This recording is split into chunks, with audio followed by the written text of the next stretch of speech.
Bu loyiha Atabey Agrobank Namangan filiali tomonidan Qumqo'rg'on MFI'da joylashgan 289-konturda amalga oshirilmoqda. Bu yerga ekilgan kartoshkalar hammasi unib chiqqan, yaxshi holatda. Zamonaviy usullar bilan agrotexnika vositalarini ishlarini amalga oshirilmoqda. Bu kartoshkamiz ekilganiga 30 kun bo'lgan. Jami yetib pishilishi 90 kun davomida amalga oshadi.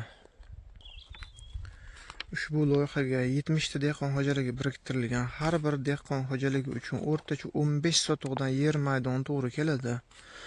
Loyiha samarali amalga oshirish uchun lider tadbirkor Agrocenter Toshbuloq MCHga kooperatsiya usulida biriktirib berilgan.